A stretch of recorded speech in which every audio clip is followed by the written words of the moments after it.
Word analogy के 10 महत्वपूर्ण प्रश्नों में पहला प्रश्न है हवा का जो संबंध पक्षी से है वही संबंध पानी का बताना है, किससे होगा? पेय, मछली, धुलाई या तैराकी। ठीक है, तो हवा में क्या उड़ते हैं? पक्षी उड़ते हैं। ठीक है, उसी प्रकार पानी में क्या तैरते हैं? पानी में मछली तैरती है। ठीक है, तो इसका राइट आंसर क्या हो जाएगा? मछली, ऑप्शन बी। वर्ड एनालॉजी का दूसरा प्रश्न है सिपाही का जो संबंध सेना से है वही संबंध शिष्य का बताना है, किससे होगा? शिक्षा, शिक्षक, छात्र या कक्षा। ठीक है, तो सेना में अनेक क्या होते हैं? सिपाही होते हैं। सेना में अनेक सिपाही होते हैं। उसी प्रकार कक्षा में अनेक क्या होंगे? कक्षा में अनेक शिष्य होंगे। ठीक है, तो इसका राइट आंसर क्या हो जाएगा? कक्षा, ऑप्शन डी। वर्ड एनालॉजी का अगला प्रश्न है किलोग्राम का जो संबंध क्विंटल से वही पैसे का बताना है। ठीक है, किलोग्राम का जो संबंध क्विंटल से वही पैसे का बताना है, किससे होगा? सिक्का, धन, चेक या रुपया। ठीक है, तो किलोग्राम किसका भाग है? किलोग्राम क्विंटल का एक भाग है। ठीक है, उसी प्रकार पैसा किसका भाग होता है? पैसा रुपया का एक भाग होता है। ठीक है, तो इसका राइट आंसर क्या हो जाएगा? रुपया, ऑप्शन डी। वर्ड एनालॉजी का अगला प्रश्न है हकलाने का जो संबंध बोली से है वही बहरेपन का बताना है, किससे होगा? कान, सुनना, शोर या हल्ला गुल्ला। ठीक है, तो हकलाना किसका है? बोली का अवगुण है। ठीक है, उसी प्रकार बहरेपन सुनने का अवगुण है। ठीक है, तो इसका राइट आंसर क्या हो जाएगा? सुनना, ऑप्शन बी। वर्ड एनालॉजी का अगला प्रश्न है अपराध भाव। ठीक है, अपराध भाव का जो संबंध भूतकाल से है वही आशा का बताना है, किससे होगा? वर्तमान, भविष्य, आज या निराशा। ठीक है, तो अपराध भाव किस में होता है? भूतकाल में होता है।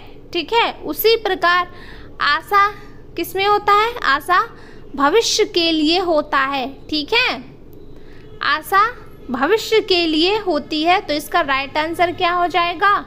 भविष्य, ऑप्शन बी। वर्ड एनालॉजी का अगला प्रश्न है औषधि का जो संबंध रोगी से है वही शिक्षा का बताना है, किससे होगा? शिक्षक, विद्यालय, छात्र या ट्यूशन। ठीक है, तो औषधि का प्रयोग किसके द्वारा होता है? रोगी द्वारा होता है। ठीक है, उसी प्रकार शिक्षा का उपयोग किसके द्वारा होता है? शिक्षा का उपयोग छात्र द्वारा होता है। ठीक है, तो इसका राइट आंसर क्या हो जाएगा? छात्र, ऑप्शन सी। वर्ड एनालॉजी का अगला प्रश्न है घड़ी का जो संबंध सेकंड से है वही कैलेंडर का बताना है, किससे होगा? तिथि, वर्ष, महीना, अवधि या मेज। ठीक है, तो घड़ी में घंटे की छोटी इकाई क्या होती है? घड़ी में घंटे की छोटी इकाई सेकंड होती है। उसी प्रकार कैलेंडर में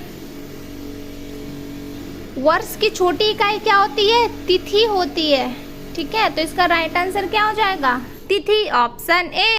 वर्ड एनालॉजी का अगला प्रश्न है जेड का जो संबंध हरा से है वही गार्नेट का बताना है, किससे होगा? नीला, नारंगी, लाल, पीला या इनमें से कोई नहीं। ठीक है, तो जेड एक हरा कीमती पत्थर है। ठीक है, उसी प्रकार गार्नेट एक लाल कीमती पत्थर है। ठीक है, तो इसका राइट आंसर क्या हो जाएगा? लाल, ऑप्शन सी। वर्ड एनालॉजी का क्वेश्चन है थर्मामीटर का जो संबंध डिग्री से है वही संबंध हमको घड़ी का बताना है, किससे होगा? दीवार, समय, घंटा, सुई या पेंडुलम। ठीक है, तो थर्मामीटर में तापक्रम को डिग्री में व्यक्त किया जाता है। ठीक है, उसी प्रकार घड़ी में समय को किससे व्यक्त किया जाता है? घंटा से व्यक्त किया जाता है।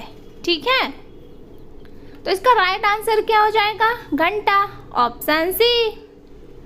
वर्ड एनालॉजी का क्वेश्चन है, कैंची का जो संबंध कपड़ा से वही हंसिया का बताना है, किससे होगा? लकड़ी, स्टील, घास, कागज या इनमें से कोई नहीं। ठीक है, तो कैंची का इस्तेमाल कपड़ा काटने में होता है। कैंची का इस्तेमाल किस में होता है? कपड़ा काटने में होता है। उसी प्रकार हंसिया का इस्तेमाल किस में होगा? घास काटने में होता है। ठीक है, हंसिया का इस्तेमाल घास काटने में होता है। तो इसका राइट आंसर क्या हो जाएगा? घास, ऑप्शन सी। वर्ड एनालॉजी का अगला प्रश्न है, पेंसिल का जो संबंध लिखने से है वही ब्रश का बताना है, किससे होगा? छीलना, रंगने, हमला करना या खाना बनाना। ठीक है, तो पेंसिल लिखने में प्रयोग की जाती है। ठीक है, तो उसी प्रकार ब्रश किस में प्रयोग किया जाता है? ब्रश रंगने में प्रयोग किया जाता है। ठीक है, तो इसका राइट आंसर क्या हो जाएगा? रंगने, ऑप्शन बी।